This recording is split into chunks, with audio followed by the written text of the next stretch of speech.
ஓம் நாராயணாய வித்மகே வாசுதேவாய தீமகே தன்னோ விஷ்ணு பிரச்சோதயாத்.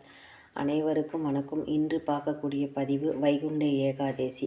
இந்த ஏகாதேசியில் விரதம் இருக்கும் முறை, முக்கியமாக இந்த ஏகாதேசி பாரணை செய்யக்கூடிய துவாதசி நாளன்று சேர்க்கக்கூடாத காய்கறிகள், இதை பற்றியும் பெருமாள் பாதத்தில் நீங்கள் வச்சு வழிபாடு செய்யக்கூடிய ஒரு பொருள் உங்கள் வாழ்க்கையில் பொருளாதாரத்தை உயர்த்தும், உங்கள் வாழ்க்கையில் முன்னேற்றத்திற்கான ஒரு வழியை அந்த மகாலட்சுமி தாயார் உங்களுக்கு ஏற்படுத்தி கொடுப்பாங்க. அந்த பொருள் என்ன, இதை பற்றி தாங்க இந்த பதிவில் பார்க்க போகிறோம்.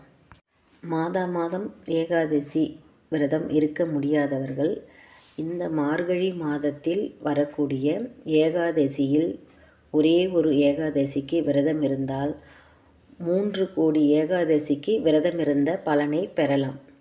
அதனாலேயே இந்த ஏகாதசிக்கு பேர் பார்த்திங்கன்னா முக்கோட்டி ஏகாதசி என்று அழைப்பார்கள். அதி அற்புதமான இந்த நாளில் விரதம் இருக்கக்கூடியவர்கள் திங்கட்கிழமை தசமி அன்னைக்கு மாலையிலிருந்து நீங்கள் விரதத்தை தொடங்கிடணும். மறுநாள் பார்த்திங்கன்னா ஏகாதசி காலையில் சொர்க்கவாசல் திறப்பு நிகழ்ச்சி அனைத்து பெருமாள் கோவில்களிலும் நடைபெறும். இந்த சொர்க்கவாசல் திறப்பு நிகழ்ச்சிக்கு சென்று பெருமாளை வணங்கி உங்களுடைய ஒரு கோரிக்கையை பெருமாளிடம் வைத்து நீங்கள் இந்த விரதத்தை தொடங்கலாம். ஏகாதசி அன்னைக்கு பார்த்திங்கன்னா சுத்தமாக உணவு எடுத்துக்கக்கூடாது. முழு பட்டினி விரதம் இருக்க வேண்டும். கொஞ்சம் வயதானவர்கள்லாம் பார்த்திங்கன்னா பால் பழம் ஏதாவது உண்டு விரதம் இருக்கலாம். சுகர், பிபி இது போன்ற பிரச்சனைகள் இருக்கக்கூடியவர்கள் ஒருவேளை உணவு உண்டு விரதத்தை கடைபிடிக்கலாம். ஏகாதசி அன்று பகல் முழுவதும் தூங்காமல் இரவு முழுவதும் தூங்காமல் விழித்திருந்து இந்த விரதத்தை கடைபிடிக்கணுங்க.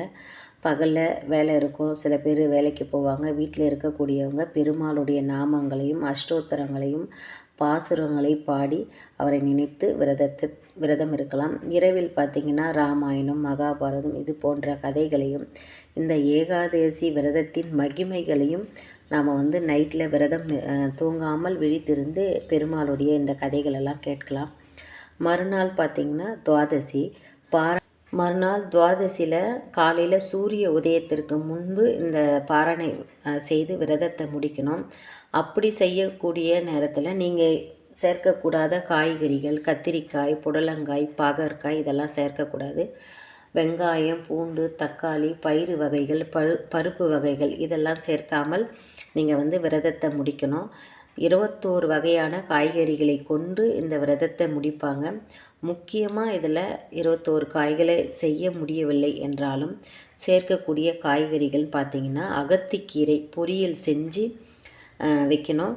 நெல்லிக்காய் துவையல், சுண்டைக்காய் வறுவல் இந்த 3 பொருட்களும் பார்த்திங்கன்னா ஒரு நாள் முழுவதும் விரதம் இருந்து மறுநாள் நாம் உண்ணும்போது எளிதில் நம் உடம்பு ஜீரணத்தை எடுத்துக்கொள்ள வேண்டும் என்பதற்காக முக்கியமாக இந்த 3 பொருட்களையும் பொரியல், துவையல், வறுவல் செய்து இந்த பாரணை நேரத்தில் படைச்சி பெருமாளுக்கு முக்கியமாக பார்த்திங்கன்னா தயிர், மோர், தயிர் சாதம் தான் சாப்பிடுவாங்க. அதனால் மோர் அதில் நெல்லிக்கனியை போட்டும் நீங்கள் அருந்தலாம்.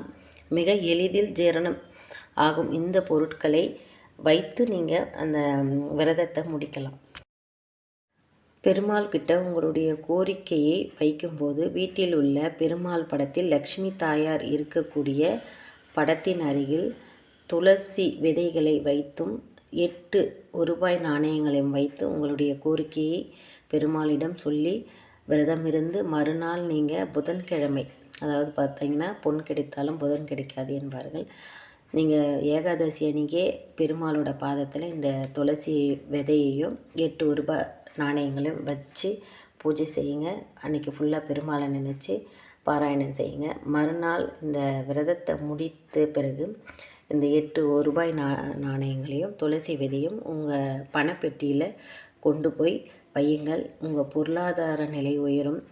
பெருமாளை நினைத்து நாம் வழிபாடு செய்யும்போது மகாலட்சுமி தாயார் மகிழ்ச்சி அடைந்து உங்களுடைய செல்வ நிலையை அதிகரிக்க செய்வாங்க. தாயாருக்கு பார்த்திங்கன்னா பெருமாளை நாம் நினச்சி வழிபடும் போது அவங்க உள்ளம் மகிழ்ந்து நமக்கு தேவையான செல்வத்தை வாரி வழங்குவாங்க. இந்த விரதத்தை கடைபிடிக்கக்கூடியவர்கள் அத்தனை பேருக்குமே தாயாருடைய பாக்கியம் கிடைக்குங்க.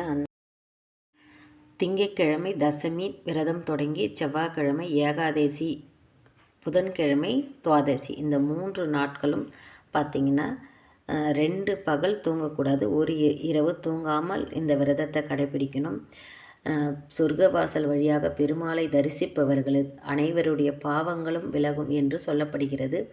இந்த முக்கோட்டி ஏகாதசியை யாரும் தவற விடாதீர்கள். விரதம் இருக்கக்கூடிய அனைவரது வாழ்க்கையிலும் செல்வ நிலை உயரும், சகல சௌபாகியங்களையும் பெருமாள் அளிப்பார். இந்த பதிவை பற்றின உங்களுடைய கருத்துக்களை கமெண்ட்டில் தெரிவிக்கலாம். இந்த பதிவு உங்களுக்கு பிடிச்சிருந்ததுன்னா லைக் பண்ணுங்கள், ஷேர் பண்ணுங்கள், சப்ஸ்கிரைப் பண்ணுங்கள். மறக்காமல் பெல் ஐக்கனை கிளிக் பண்ணுங்கள். தேங்க்யூ ஃபார் வாட்சிங்.